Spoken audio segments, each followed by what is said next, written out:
Funny how much of a difference a rebranding and change in approach can have, isn't it? Super Smash Bros. Ultimate's special attention toward the rechristened Echo Fighters has turned opinions around so much that they've gone from maligned to requested.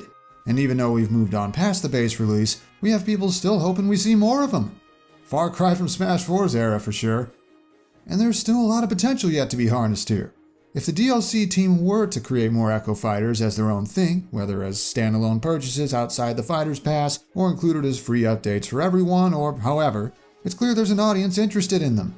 While we have no clue whether we'll actually get any more, I figure why not have some fun and see who can make for interesting Echoes if we did get a few more. The guidelines I'll be following for these are as follows. Echo Fighters, by their definition, have movesets that are directly derived from another character's moveset and code. This is what defines them. They're designed to be easily developed alternate takes on an existing concept. Beyond that, though, there's a lot of room for interpretation and several different ways you can handle an Echo Fighter, based on the ones on the roster already. We have examples of one Echo whose moveset is completely identical to their source character, essentially a fancier alt with aesthetic differences only. Echoes with changes that are so minor they might as well only be different aesthetically. An Echo with a few minor tweaks from their source character's moveset that is nonetheless enough to change how they fight. Echoes who completely alter their source character's core gimmick for a significantly different take on their abilities. And an example is someone who has so many minor changes interspersed throughout that he's practically an Echo Fighter in name only. For our prospective Echo Fighters in this video, we'll be leaning more toward the latter categories. Why? Well, it's more fun that way. Oh, and if you followed me for a while, you'll likely remember my previous Echo Fighter video from back in the fall, and hopefully you remember the characters I looked at then, because this video is going to be looking at a different batch. Out of the previous group, Ken made it in and Isabelle made it as a semi-clone, and I still think any of the other 7 could still be interesting. Though it might prove difficult for Shadow with him being an assist trophy again, and for Funky Kong since he's running a shop in World of Light. But with that out of the way, let's get this party started for a second go-around. Our first potential Echo got brought up every now and then during talk for the base game. The most notable thing about them? They'd be an Echo Fighter of one of Ultimate's newcomers. A race of humanoid octopi who can shoot ink and transform at will, the Octolings are an Inkling counterpart of sorts, and the two have fought over territory for much of their history. After being driven underground a generation ago, the Octoling population near Inkopolis is stuck under the suction cup thumb of the oppressive Octarian regime. But recently, a handful of them have started escaping to the surface and integrating into Inkling society, including engaging in friendly competition with their former enemies. And after Splatoon 2's DLC expansion, you could say they're all the rage nowadays. We have an Octoling spirit in Ultimate already, and we, well, don't know if spirits are eligible to become playable or not, but we're here more to talk interesting ideas than talk actual chances, and I think we have a compelling idea for an Inkling Echo here. The Octoling's playstyle could put a heavier focus on ink. All of their attacks that require it, smashes, specials, rapid jab, and forward throw, would apply more ink to opponents when they connect, but deplete more of their ink each time the attacks are used. And since their ink would also take longer to recharge, it'd be a more risk-heavy spin on the current Inkling playstyle. You see, Octarian soldiers are kinda treated like expendable mooks, so these former soldiers are falling back on their training that encouraged defeating the enemy at all costs. There'd also be some visual changes to better stand out next to their Squid Kid brethren. Every Octoling alt would sport a different color than any of the Inkling alts, to ensure it's easy to tell who is covered in whose ink in the heat of battle. Their smashes would pull out different weapons as well.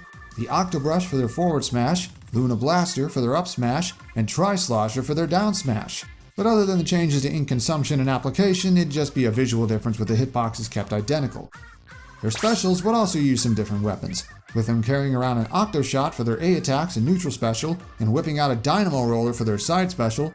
But again, aside from the different ink properties, these are mostly just visual changes.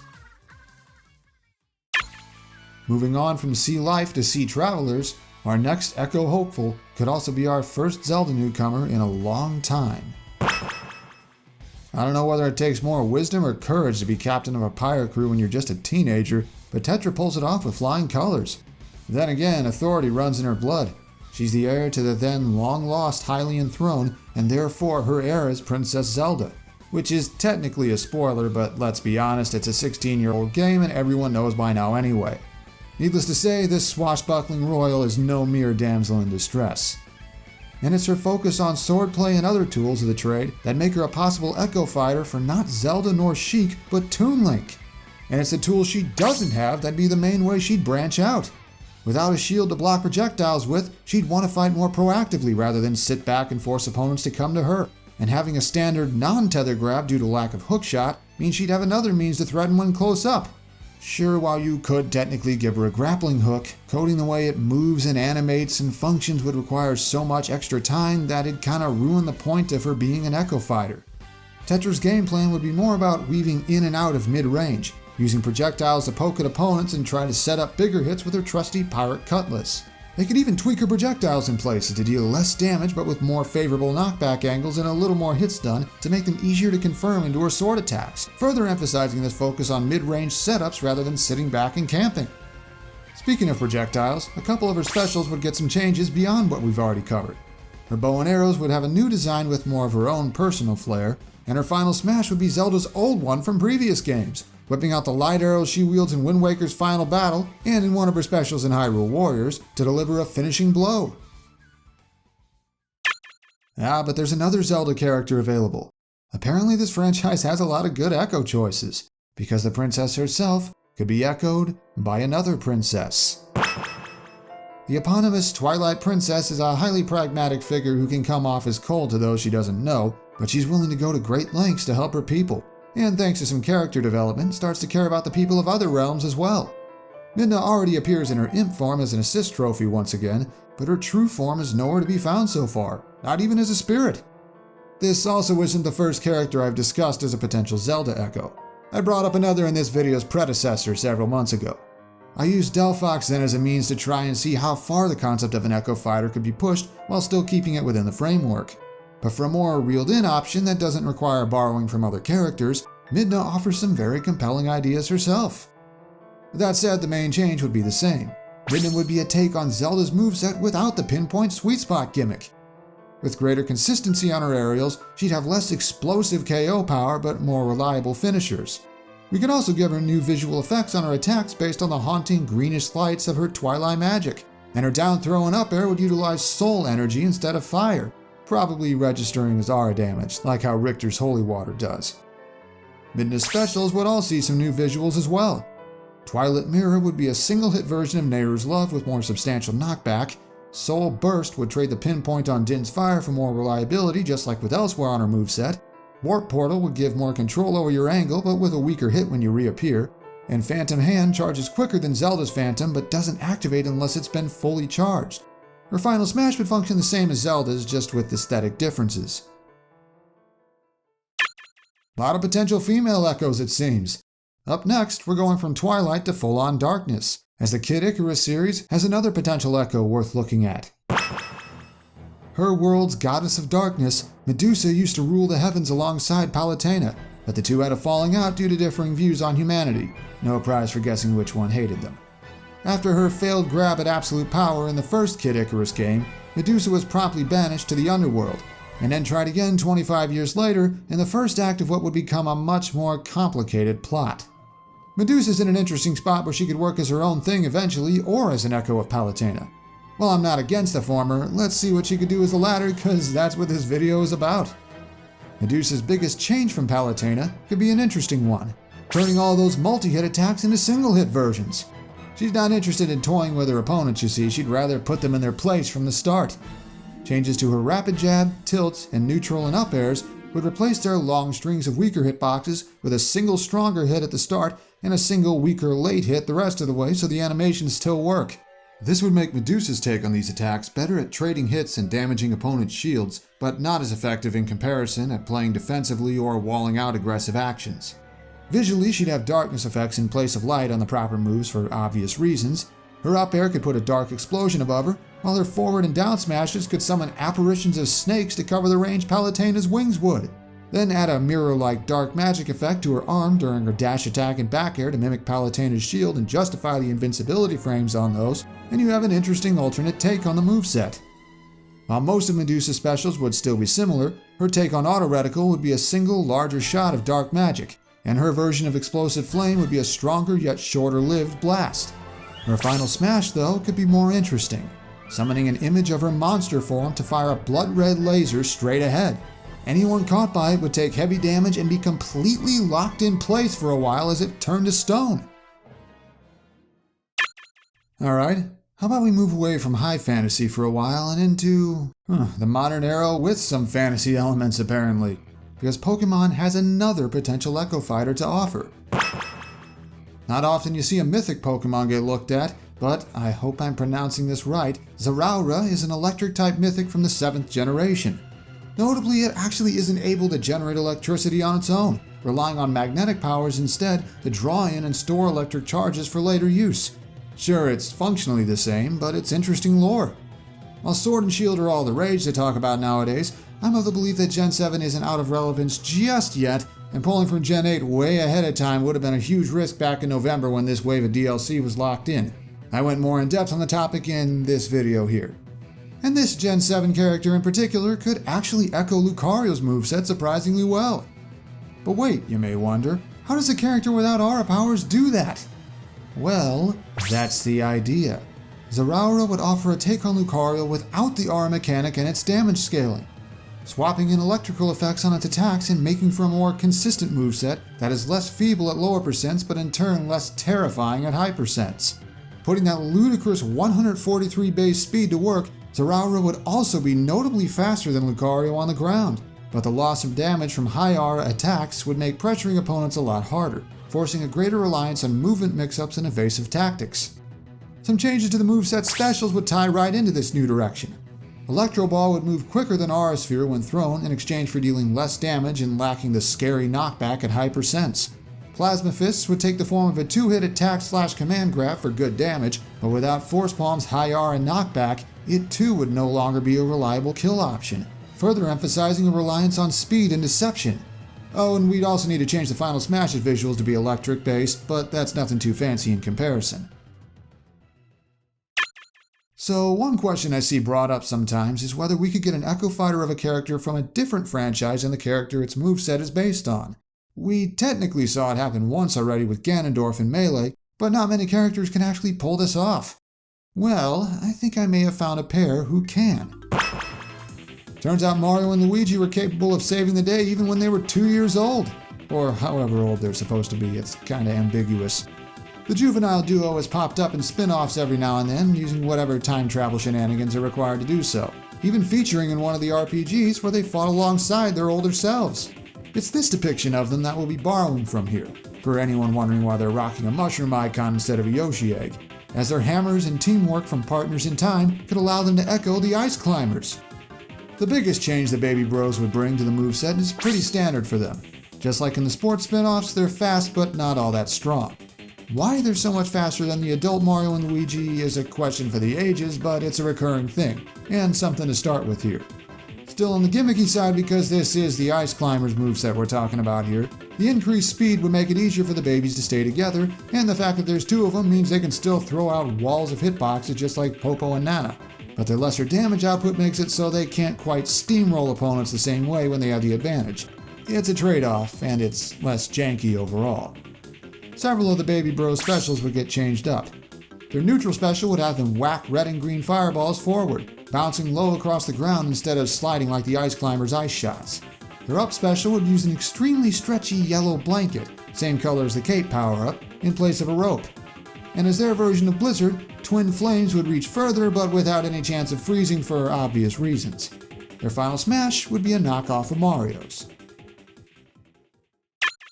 And how about we stick to the Mario verse for this next one? With Doc becoming a semi-clone over time, we actually don't have a Mario Echo anymore. But there's someone who could do some very interesting things with his moveset, and it's none other than... This strange doppelganger appeared on Isle Delfino one day with the intent of spreading toxic paint all over the island, sowing chaos and ruining Mario's good name just in time for him to show up on vacation.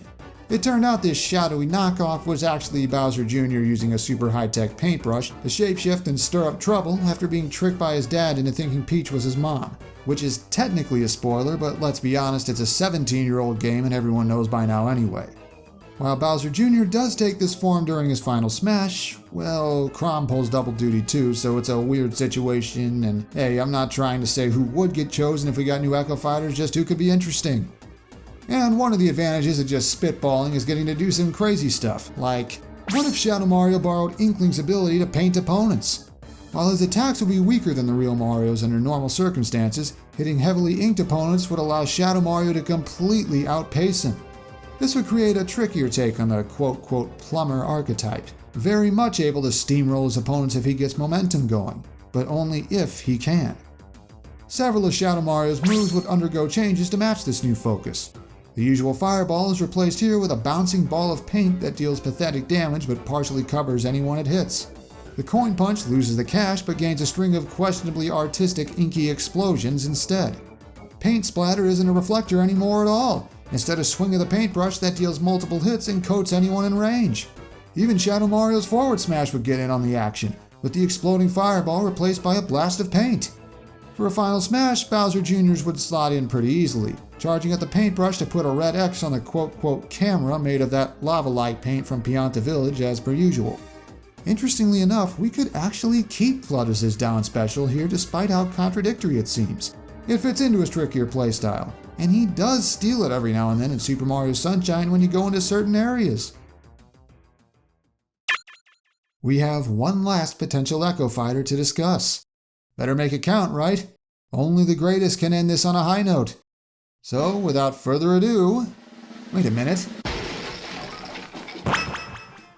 The lowest ranked fighter in the WVBA, Glass Joe is the first opponent Little Mac faces in Punch-Out! And its remake. Famously incompetent and unskilled in the ring, he's mostly just there to help you get a feel for how to play while giving you someone easy to KO in the process. But despite being the butt of so many jokes, there's something to be said for how he keeps getting up and trying again.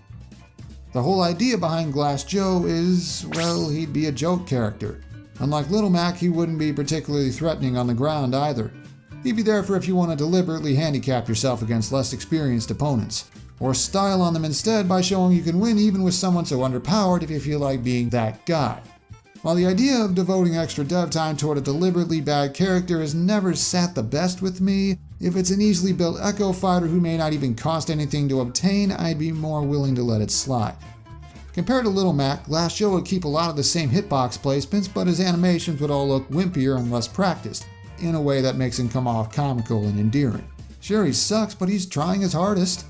Ideally, we want to create a Dan-like niche here with a seemingly pathetic moveset that still has a few useful tools that can catch the unaware off guard. Maybe his aerials could actually be a little better than Mac's?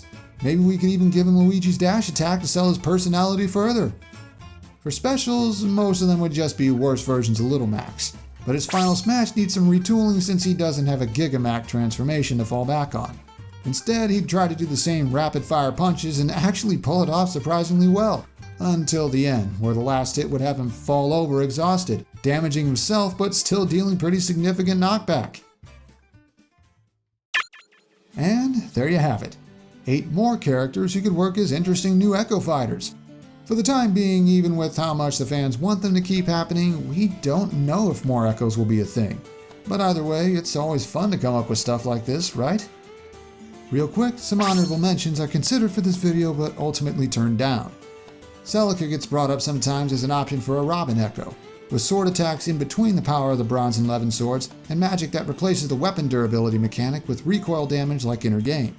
However, her sword fighting style is so different and refined compared to Robin's, and considering several of Robin's spells have no Valentian counterpart for Celica to even learn, I think it'd be, well, out of character for her.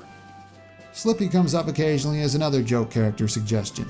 While I get the gist of him, I had a more fleshed out idea in mind for Glass Joe already, and putting a second joke character into the list felt like a bit much. Finally, I know she gets brought up all the time, but I just don't think being an Echo Fighter would do Dixie Kong justice. Her set of abilities is so different from Diddy's, between her signature prehensile hair and her lack of tail or jetpack, that she couldn't really work as an Echo. She'd have to be a semi-clone at minimum, if not her own standalone thing. And of course, there are undoubtedly several others that I haven't mentioned. Just because I haven't brought them up doesn't mean they don't matter. Fascinating topic, isn't it? It's really cool to see people actively discussing possibilities for clone characters nowadays, instead of raising arms at them for stealing slots or other such nonsense. It's a means to bring in more characters who wouldn't have made it in otherwise, and more of the community has finally realized that. But how about you? Who would you like to see make it in as an Echo Fighter? And if you haven't seen it already, be sure to check out my previous video on the topic in case they showed up there. Special thanks goes toward the help I got with this video's graphic design, and thanks as well to my patrons. If you're interested in becoming a patron, check the link down below or just wait for the end screen to kick in. And so, until next time, E3 waits ominously off in the distance. Gonna be a lot of excitement and probably some heartbreak too in the next couple weeks. Here's hoping for the best.